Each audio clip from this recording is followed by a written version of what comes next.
Hello students, I am Pramod Sharma, faculty of geography.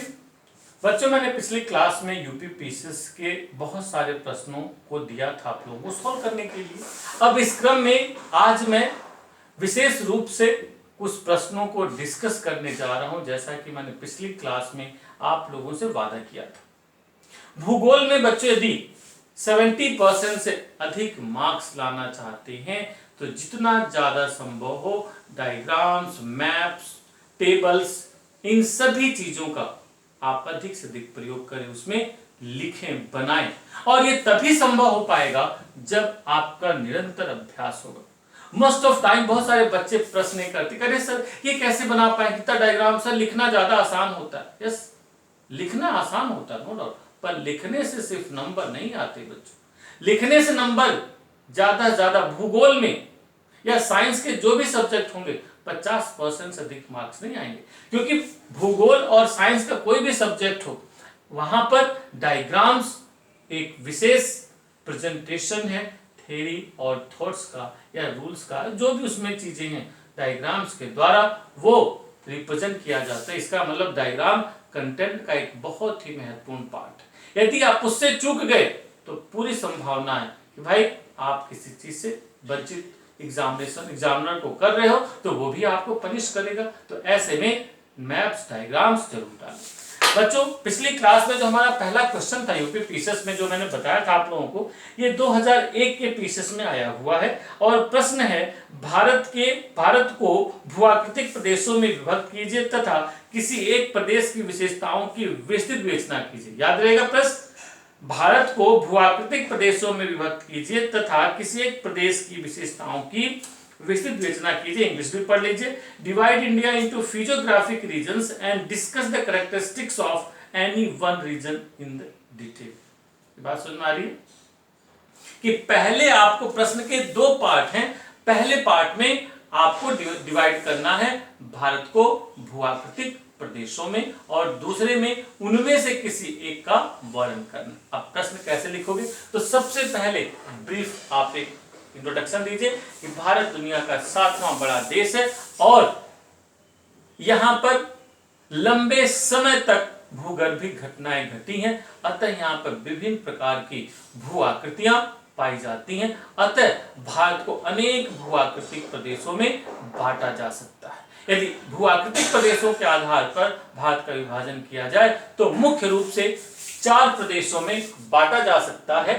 उनमें से सबसे पहले उत्तर का पर्वतीय प्रदेश, उत्तर का विशाल मैदान, दूसरा प्रायद्वीपीय पठार और तटीय मैदान एवं द्वीप।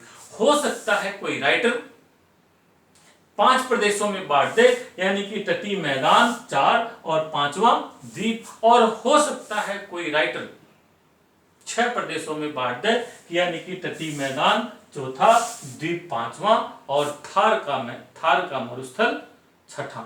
ये डिपेंड करता, आप कोई भी लेके चलें उसमें कोई प्रॉब्लम नहीं।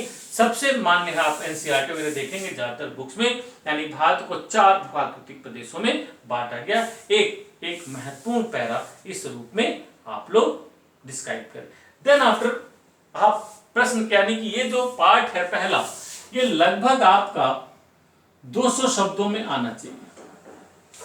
150 से 200 शब्दों में यदि आप लिख देते हैं तो बैलेंस। फिर प्रश्न का दूसरा पार्ट जो है टेल पार्ट, कि किसी एक भू आकृतिक प्रदेश का वर्णन कीजिए। तो भाई आप इनमें से लेके चले जो भी आपको समझ में आता हो। मैं तो सजेशन दूंगा, चूंकि यूपी पीसीएस का पेपर देने जा रहे हैं और यूपी पीसीएस और यूपी के आपकी कभी भू आकृतिक अध्ययन करेंगे तो वह एक मैदानी भाग है, उत्तर के विशाल मैदान का सबसे बड़ा क्षेत्र है, तो आप आसानी से उस प्रदेश को उठाइए, उसका वर्णन कीजिए, ज्यादा बेहतर होगा। और चलिए भाई, जब आप अपना पहला इंट्रोडक्टरी पार्ट लिख लेते हैं तो बच्चों ये दोनों डायग्राम आप जरूर बनाएं।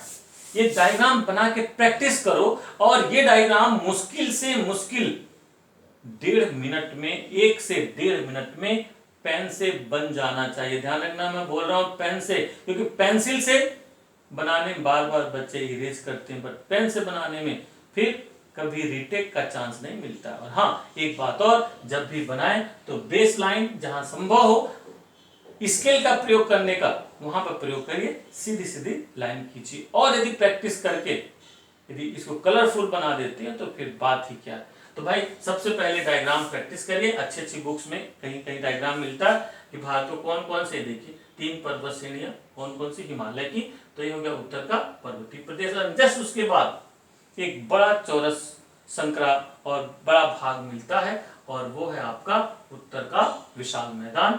देन आफ्टर प्रायद्वीपीय पठार और फिर तटीय मैदान और दोनों ओर जलीय क्षेत्र मिलते हैं, यानी अरब सागर और बंगाल की खाड़ी, और उन्हीं में हमारे सैकड़ों द्वीप फैले हुए। तो एक डायग्राम यदि बना देते एग्जामिनर तुरंत समझ जाता है कि बालक को बड़ी समझ है, क्योंकि ये डायग्राम तभी बना सकता है जिसको विषय पर पकड़ होगी। फिर एक डायग्राम ये आप बना दीजिए। इस मैप में आप देखिए पोजिशनल आपने सही से वो कर दिया कि उत्तर में पर्वतीय प्रदेश हो गया और फिर उसके दक्षिण में ये मैदानी भाग हो गया, फिर ये पठारी भाग और फिर तटीय मैदानी द्वीप। ये डायग्राम आपकी प्रैक्टिस होनी चाहिए। अब इसके बाद बच्चों चलना चाह रहे हैं किसी एक प्रदेश का, जैसा मैंने कहा पॉसिबिलिटी हो तो संभव हो तो ऐसे में आप लोग विशेष रूप से उत्तर के मैदानी भाग का आप लोग वर्णन करें तो ज्यादा बेहतर होगा।